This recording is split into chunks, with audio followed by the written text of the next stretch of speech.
السلام علیکم جی. وہ 3 ایڈیٹ کا وہ مشہور و معروف ڈائلاگ تو آپ کو یاد ہی ہوگا کہ دوست اگر فیل ہو جائے اور آپ پاس ہو جائیں تو آپ کو دکھ ہوتا ہے، لیکن اگر آپ پاس ہو جائیں اور دوست جو ہے وہ ٹاپ کر جائے تو پھر زیادہ دکھ ہوتا ہے. اسی طرح کی بات ہے جی. اور بات یہ ہے کہ ہمارے ایک دوست ہیں، میں تو ان کے ساتھ دوستی کا دعویٰ رکھتا ہوں، پتہ نہیں وہ رکھتے ہیں کہ نہیں رکھتے.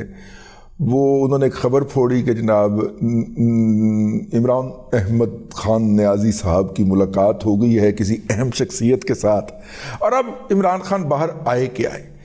اچھا، یہ جو ہے ان کے جتنے بھی دیکھ لیں، عدیل راجہ سے لے کے تو جو لندن کے اندر بیٹھ کے انٹ شنٹ مارتا رہتا، اور بھی جتنے لوگ ہیں، یہ اپنا کی نہ آئے وہ یار اس کو نا ایسے چھڑ ہی دئیے ذکر کرنا یار. وہ پی جے کا اپنا گروپ بنا، وہ پچھلے دن جب بجلی چوری کرتا پھڑیا گیا سی، وہ گل ہو رہی. وہ بجلی چور جو ہے، آپ اس کا ولاگ دیکھیں.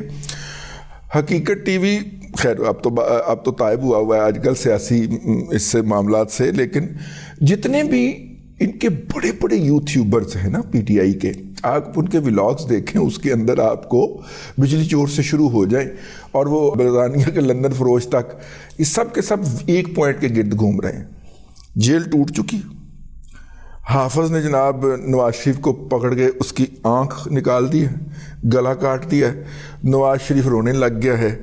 اچھا جناب، جیل کے اندر سے عمران خان کو نکال کے سلوٹ مارا گیا ہے، جیل کے اندر عمران خان سے ملنے پہنچ گئے. ان کے تمام کے ولاگ کہ اس طرح کے احمقانہ اور حوانک قسم کے تھم نیل ہوتے ہیں.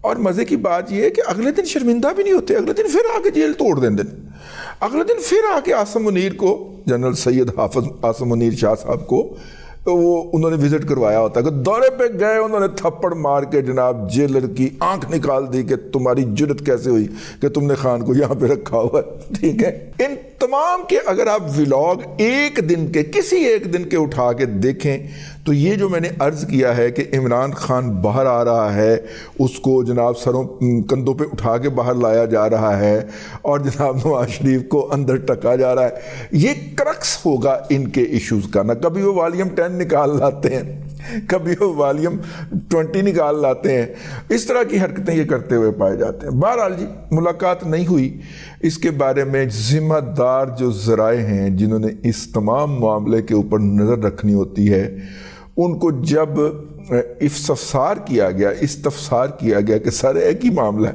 تو انہوں نے آگے کہا کہ ربش اینڈ بیس لیس، دو الفاظ کے اوپر مشتمل جواب لاجواب آگے سے آیا کہ ربش اینڈ بیس لیس.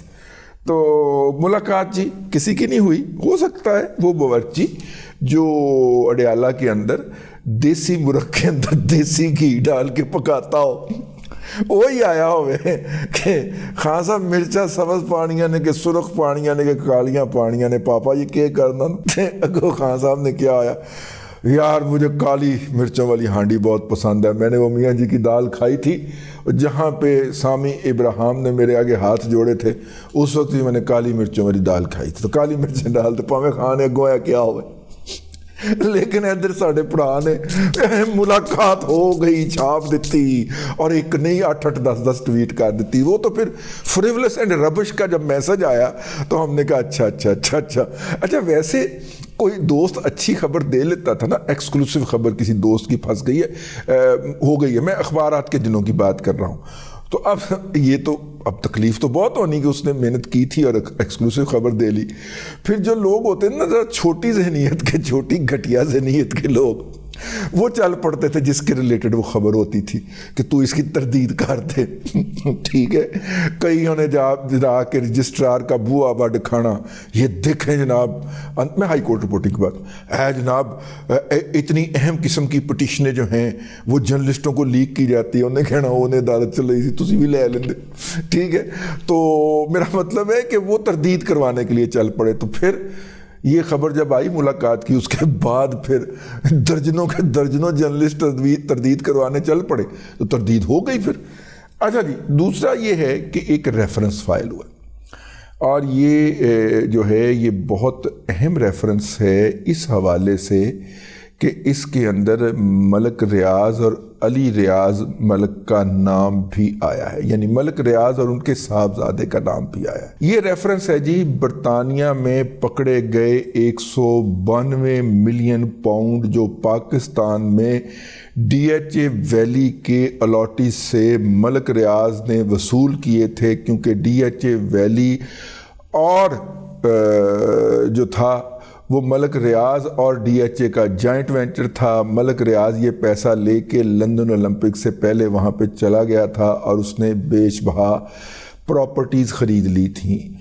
پراپرٹیز تو اس نے بہت زیادہ خریدی تھیں، 8 کے قریب پراپرٹیز تھیں جو اس نے جسٹیفائی کر لیں۔ یہ جو 2 پراپرٹی تھیں، ایک 142 ملین پاؤنڈ کی اور دوسری 50 ملین پاؤنڈ کی، جس کے total 192 million pound 192 million pound 19 crore 20 lakh pound جو تھے وہ بنے ٹوٹل مالیت، اور وہ ثابت ہوا کہ ملک ریاض یہ پیسے کسی لیگل ذریعے سے نہیں بلکہ منی لانڈرنگ کر کے پاکستان سے یہ پیسہ سمگل کر کے برطانیہ لے کے گیا تھا۔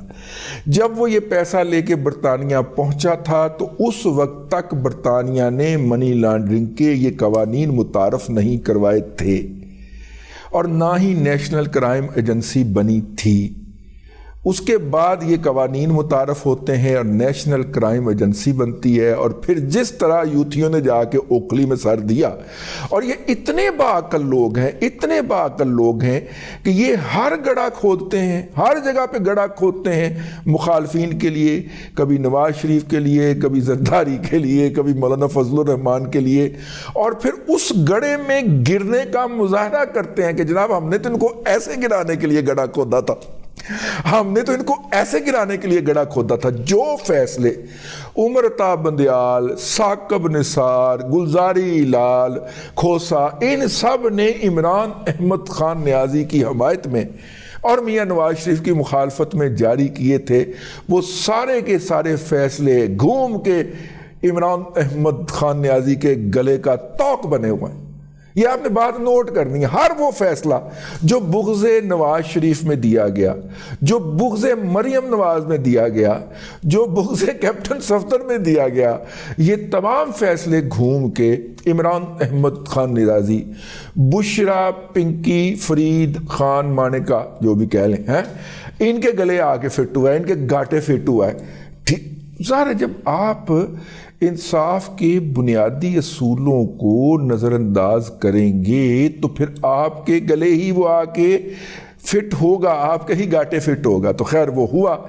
اب جناب آ جائیے، اللہ آپ کا بھلا کرے کہ ملک ریاض کے خلاف ریفرنس آیا ہے، اور حیرت کی بات نہیں ہوگی کہ اس ریفرنس کے اندر ان قوانین کا سہارا لیا گیا ہے جو جناب نواز شریف صاحب کو پھانسنے کے لیے یا کرافٹ کیے گئے یا استعمال کیے گئے، موجود تھے لیکن استعمال کیے گئے یا بنائے گئے شہزاد اکبر ودھے منہ والے کی سربراہی کے اندر، امامت کے اندر یہ والے جو تھے یہ قوانین یا استعمال کیے گئے یا گھڑے گئے۔ ٹھیک ہے، تو اس سے آپ اندازہ کر سکتے ہیں کہ یہ کسی کے لیے انہوں نے جو بھی گڑھا کھودا نا، میرا رب جو ہے نا وہ بہت کمال ہے۔ ظاہر ہے ہماری تو عقل کی وہ حدود ہی ختم ہو جاتی نا، بھی عطا کی ہوئی اس کی عقل ہے تو ہماری کیا اوقات یا ہماری کیا ہے۔ ہم جب اس کی حکمت دیکھتے ہیں نا تو بے اختیار منہ سے نکلتا ہے لا الہ الا اللہ محمد رسول اللہ صلی اللہ علیہ وآلہ وسلم، میرے مولا اینی بیستی بھائی۔ ملک ریاض صاحب جو قوانین اور جس طرح کے قوانین نواز شریف کو پھانسنے کے لیے گھڑے گئے تھے، انہی قوانین کے تحت ریفرنس بنا کے اور وہ جناب ملک ریاض، عمران احمد خان نیازی، علی ریاض ملک، بشرا پنکی، بشرا بی بی المعروف پنکی پیرنی زوجہ تاحال زوجہ خاور فرید مانے کا کاغذات دے وچ تک گڈی پرانے نا تے چلن ڈئی۔ اچھا تو وہ جناب جڑا نا وہ اب یہ ہو گیا جی یہ ریفرنس، یعنی آپ اندازہ فرمائیں ملک ریاض کا کسی درخواست کے اندر نام آ جانا، کسی مقدمے کے اندر نام آ جانا، یہ تو اتنا بڑا جرم رہا ہے ماضی کے اندر. آپ کو راجہ خرم علی خان صاحب کا انجام یاد نہیں ہے؟ ایڈیشنل سیشن جج اسلام آباد کے جو تھے، اور انہوں کا جرم کیا تھا کہ ملک ریاض کے خلاف قتل کے مقدمے کی، عمد قتل کے مقدمے کی، قتل عمد کے مقدمے کی درخواست کی FIR درج کرنے کے لیے کا حکم دینے کے لیے کوئی جج تیار نہیں تھا. تو انہوں نے بینگ جج آرڈر کر دیا تھا. تو پھر ان کے خلاف جس طرح سازش بنی گئی، یاد ہے نا آپ کو؟ تو میرا مطلب ہے کہ اس ملک ریاض کا نام ٹھوک وجا کے، اور نال دے پتر دا نام ہی. اور اس ریفرنس کا مطلب کیا ہے؟ اس ریفرنس کا مطلب ہے کہ 2 ہی سماعتوں کے بعد ریڈ وارنٹ، اور ملک ریاض گچی تو پھڑ کے واپس نہیں، پیمپر تو پکڑ کے واپس آئے. ٹھیک ہے، اس کا مطلب یہ ہے. میں اس خبر کو نظر انداز کرنے کے موڈ میں تھا، لیکن برادرم اعزاز سید نے توجہ دلائی کہ بڑی بڑی خبر ہے. ٹھیک ہے، پھر میں نے کہا کہ ویلاگ میں اس کا پورا پوسٹ مارٹم کیا جائے. اور ان کے لیے تو یہ کہنا ہی نہیں چاہیے. یہ یوتھیے یہ جو گالیاں دیتے ہیں، میرا رب اللہ بھی مائی وٹنس، یہ ساری گھوم کے ان کی طرف پلٹتی ہیں یا پلٹنی ہیں. اچھا، یہ الگ بات ہے کہ ان گالیوں کو وہ انجوائے کرتے ہوں. مطلب کہ ایک بندہ بغیرتی کے اس لیول پہ بھی چلا جاتا ہے کہ اس کو کوئی گالی دے تو وہ اس کو انجوائے کرتا ہے، جائزہ اٹھاتا ہے، تو وہ اس لیول پہ چلیں گے. لیکن یہ جتنی دوسروں کو گالیاں بکتے ہیں وہ ان کی طرف پلٹتے ہیں. جتنی یہ گفتگو لوگوں کی گھریلو خواتین کے بارے میں کرتے ہیں وہ ان کی طرف پلٹتی ہے، بلکہ ہو سکتا ہے ماضی میں ہی پلٹ چکی ہو. جتنی یہ گفتگو جو ہے لوگوں کی ذاتی زندگی کے بارے میں کرتے ہیں، ان کی طرف پلٹتی ہے.